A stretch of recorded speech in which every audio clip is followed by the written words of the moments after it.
Okay, so daily life for the Aztecs is our focus this week. So here's a picture of all sorts of activities going on. You can see in an Aztec town or an Aztec village. Just have a look before we move on. What is happening in this picture? As I say, there is a lot, but just have a look and have a think. What do the Aztecs get up to day by day, or what did they get up to day by day? So have a look at all different parts of the picture. Have a think about what these people might be doing, and we're going to move on. So life for the typical person in the Aztec Empire was really tough.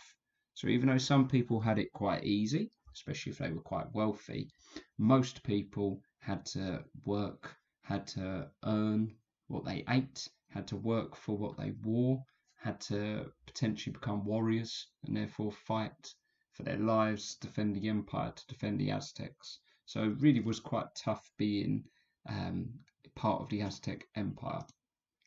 Here we have an image which shows us a family, and families were really important to the Aztec people. So actually Aztecs lived in family groups, much like we do now, but each of those family groups sort of grouped up with other families. We're going to talk more about this next week when we look at society in more detail. But they grouped up with other families and they kind of protected each other, like you would if you lived down the same street or down the same cul-de-sac or in the same group of flats as a few different families. You might look out for each other. But as it says on here, the husband generally worked outside. They were either a farmer, a craftsman, so they made something. And we saw in that first image somebody repairing some fisherman nets, or they were a warrior. Whereas the wife generally cooked food for the family, stayed at home or walked the children to school if they needed that, and weaved clothing, so they made their own clothing. They were generally the two sort of grouped activities that the husband and the wife would do. Here is an image of an Aztec home. As you did for the start, have a look at this. We're going to go through a rich person's home and also a poorer person's home, and we're going to decide which one of these two we think this home is. But firstly, just have a look what you can see going on in this picture. Have a think about, okay, what might this part of the house be for? What might this part of the house be for? And then we'll decide whether we think this is a poorer person or a richer person's house. So there's the same image. And as I say, looking at richer people first, generally richer people lived in either stone or sun-dried brick houses. So they would make their houses out of stone or sun-dried brick. The king, however, lived in obviously a larger house, and it was normally the size of a palace. They would have many rooms and gardens, and all wealthy people, so it was kind of a show of how rich you were, a demonstration of how rich you were, if you had a separate room for bathing, similar to a sauna nowadays.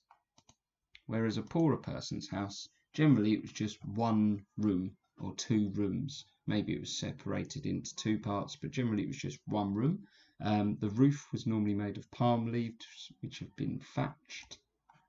Gardens would be used to grow vegetables, flowers, perhaps have livestock, which could then be used to, again, enhance their diet to get more food.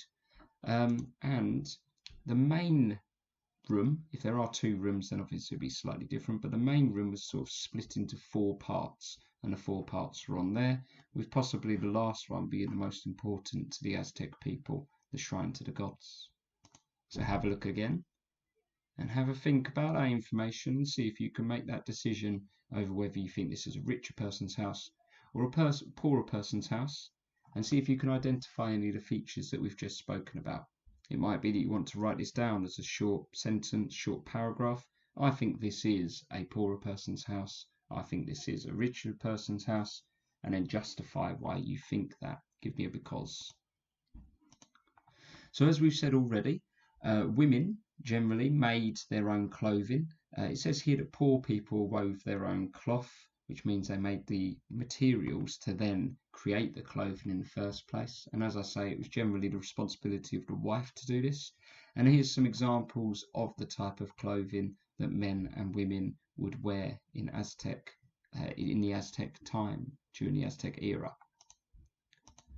Similar to the Mayans, which we've spoken about around the same time period and also around the same area, maize, which is similar to corn, and there's an image of it here, was the most common food and really, really was important. It was kind of the main ingredient used in their diet, no matter what meal they were having. Although there are some rather odd things that they ate. So they also ate, the Aztec people, they also ate beans and squash, insects, fish, honey, dogs, and snakes. So some quite peculiar ingredients there. And when we come on to your follow-up task, and you may want to make or write an ingredients list or a recipe for an Aztec meal, I wouldn't recommend any of you eating the last two on here. As with the Mayans, the cocoa bean, which was used to make chocolate, was highly valued by the Aztecs. It was really, really important. And as we discovered when we looked at the Maya, they used it sort of as a substitute for money sometimes, as did the Aztecs. So they could trade it or they could buy things using the cocoa bean. School was important for the Aztec children. All Aztec children had to go to school, boys and girls, which isn't always the case with ancient civilizations. Normally only the boys went to school, but because they went to separate schools, they could study separate subjects. They could look at separate things. So generally boys learn what they would need when they grow up. So firstly, they would need to understand religion, as would the girls, because it was so important in the Aztec civilization. But boys would need to learn to farm and also to fight as warriors, while girls would need to learn how to cook and how to make clothing. In their spare time, the Aztec people generally got up to a couple of different activities. So they enjoyed playing board games, similar to the board games we have today, in terms of using a board and rolling a dice and taking turns to move round. And they also involved a ball game, which is here, which involved sort of passing the ball with your hips, with your shoulders, with your head, with your knees. And there are some historians who actually think that this game and sort of the flexibility and the power that it involved, it was sort of preparation for becoming a warrior and sort of preparation to stay highly tuned in order to have any fights or to have any wars.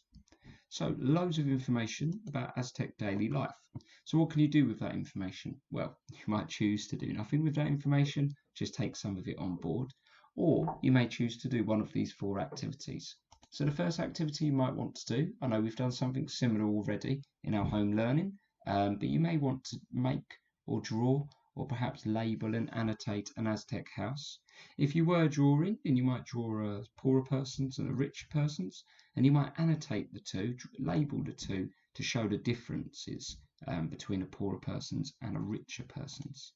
You might want to write a recipe for a meal which includes as many Aztec ingredients as possible. As I said earlier, you might even choose to make that meal, but I do hope you won't go eating any dogs or snakes during that time. I also think they'll be a bit hard to get ordered to your door at the moment. So you may want to write a recipe or may want to make that meal yourself and enjoy eating that. Might be a task that you could do with somebody else in the home. You may want to write a diary entry from the perspective of someone from the Aztec era. Had some fantastic pieces describing the capital city last week, which were absolutely brilliantly written. So you may want to pick up from where you left off with that. You might want to talk about the perspective from a school child. So you might wake up in the morning. Where is your school? How far do you need to go? What does your school look like? What lessons do you do? Depending on whether you're a boy or a girl, would depend on the lessons you're doing. What would you be eating for lunch? What would you then do after school? Would you just go home? Would you need to help out with either mum's duties or dad's duties? In which case, what are they? When you go home, where do you go? Do you go back to a one-room house? Or is it actually your family are a bit richer and therefore you have a wealthier person's house and everything that entails? And then finally, what happens at night and how do you know it's time to go to bed, and so on and so on. So if you wanted to, a diary entry might be one of the activities you wanted to do. And finally, you might want to create an Aztec board game. So it might be that you use just a basic game involving dice and taking turns, similar to how the Aztecs would, or it might be that you wanted to create a Monopoly sort of game where you can ask questions based on your knowledge of the Aztecs so far, in order to score points and to move your way around the board. Let me know if you have any questions. Feel free to send any of the activities you do based on daily life in the Aztec era, and I look forward to hearing from you.